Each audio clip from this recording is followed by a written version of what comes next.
Semeando a palavra de Deus, nós nos encontramos neste dia 12 de janeiro, quarta-feira, primeira semana do tempo comum. O nosso Santo Evangelho, Marcos, capítulo 1, versículos de 29 a 39. Proclamação do Santo Evangelho de Nosso Senhor Jesus o Cristo, segundo Marcos. Naquele tempo, Jesus saiu da sinagoga e foi com Tiago e João para a casa de Simão e André. A sogra de Simão estava de cama, com febre, e ele logo assim ficou sabendo.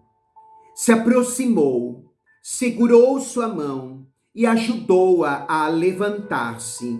Então a febre desapareceu e ela começou a servi-los. À tarde, depois do pôr do sol, levaram a Jesus todos os doentes e os possuídos pelo demônio. A cidade inteira se reuniu em frente da casa.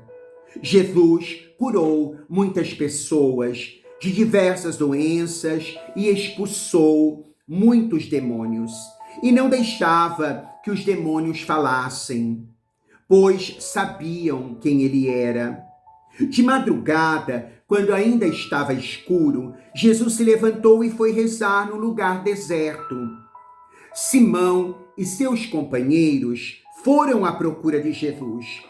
Quando o encontraram, disseram: "Todos estão te procurando." Jesus respondeu: "Vamos a outros lugares, às aldeias da redondeza. Devo pregar também ali, pois foi para isso que eu vim." E andava por toda a Galileia, pregando em suas sinagogas e expulsando os demônios. Palavra da salvação, glória a vós, Senhor. Que as palavras do Santo Evangelho perdoem os nossos pecados, conduza-nos à vida eterna. Amém. Louvado seja nosso Senhor Jesus o Cristo, para sempre seja louvado, com sua mãe Maria Santíssima, assim seja. O Evangelho, então, de Marcos hoje nos põe diante deste Jesus que andava por toda a Galileia, pregando em suas sinagogas, expulsando os demônios. Ele que já havia chamado os primeiros discípulos e assim ensinava, curava por todo o lugar que passava na Galileia, pregando a vinda do reino de Deus. Depois de expulsar um demônio impuro, assim então, um espírito maligno na sinagoga de Cafarnaum, Jesus, terminando então as cerimônias, como de costume, era costume e é ainda irem a alguma casa para fazer a ceia, para ali partilharem também da vida com o ágape fraterno. Assim Jesus vai para a casa de Simão e André, não é? Junto com os seus discípulos. A referência expressa ao nome daqueles que acabaram de se tornar discípulo sugere que a casa em questão é então também alusão, não é, à comunidade cristã que vai agora se reunindo já em torno de Jesus.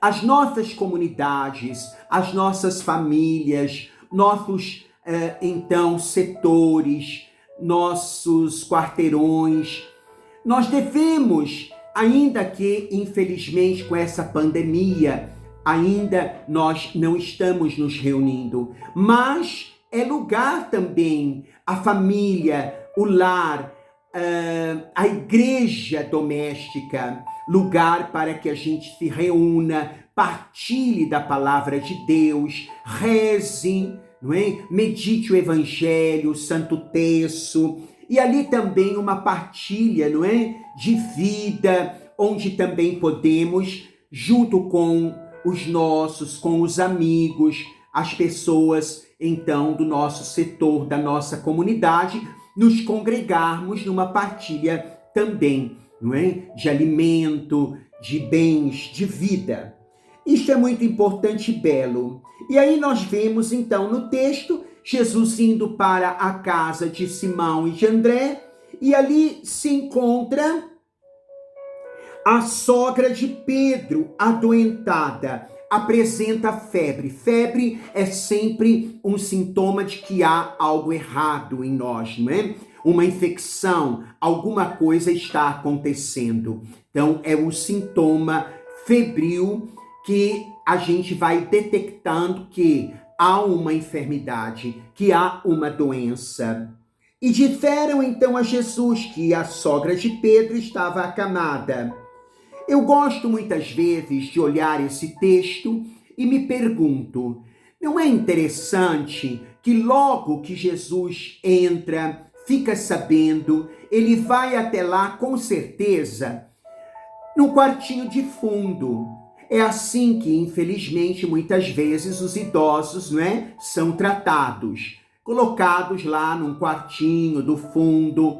E com certeza isso acontecia, principalmente porque a cultura assim dizia que os idosos, não é, crianças, as pessoas enfermas, elas não faziam tanta presença assim, então, na sociedade.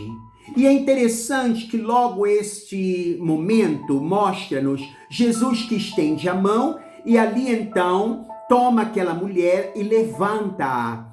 E imediatamente a febre cessou. E ela coloca-se então a servir Jesus, não é? Aquela febre que a paralisia acontecia, não é? Ela estava então como que paralisada, não podendo assim servir, imediatamente ela passa a servir. Não seria esta uma febre, vamos dizer, espiritual? Isto é, de exclusão? É uma febre por causa do seu interior que se sentia excluída, separada. E aí então Jesus chegando até lá, estende a mão, acolhe essa mulher, esta sogra de Pedro, que com certeza deveria ter uma idade um pouco avançada, e ela logo se põe a servir. Veja, Jesus ajudou a mulher a levantar-se e assim ela levanta-se, como Jesus fizera e vai fazer também com a filha de Lázaro, a filha de Jairo, não é? A filha de Jairo. E assim então temos aqui uma alusão à ressurreição de Jesus, aquele que se levantou dos mortos e aquele que nos levanta e nos tira da região dos mortos, não é? Jesus é então este que dá a vida, que resgata, que salva, que inclui, não é? Então, assim, depois de curada de toda esta enfermidade, esta paralisia da exclusão, a mulher começa a agir, a servir, coloca-se a serviço. E eu me pergunto ainda também, será que Jesus curou essa mulher para que ela fosse à cozinha fazer como que bolinho de chuva para Jesus? Claro que não, não foi para isso. Mas ela coloca-se a serviço porque a gratidão gerada no nosso coração, então, a gentileza, a resposta, não é? do recebido. Não é troca, mas é resposta de coração ao que ela recebera. Então aqui nós temos também uma alusão à gratidão, colocar-se a serviço, à disposição do outro. Então, as mulheres, nós sabemos que se faziam assim então ao redor de Jesus, que seguiam Jesus, as discípulas, né? Serviam também a Jesus, desde a Galileia até Jerusalém. Assim, o evangelho de hoje nos faz então entender, compreender melhor que é preciso servir. É a atitude própria daqueles que, assim então, recebem o Evangelho, recebem Jesus na sua vida, no seu coração. É uma atitude também de sairmos das nossas paralisias, dos nossos acomodamentos, de instalarmos-nos. Quem recebe a boa notícia, quem recebe o Evangelho, quem recebe Jesus em sua casa, é e deve ser um cristão que se desinstala, se desacomoda e põe-se a servir no reino, com o reino, para o reino. Com Jesus, aqui então, a doxologia final da nossa oração eucarística. Por Cristo, com Cristo, em Cristo, a vós, ó Pai, toda honra, toda glória, agora e para sempre. Amém. O Senhor te abençoe, o Senhor te guarde, em nome do Pai, Filho e Espírito Santo. Amém.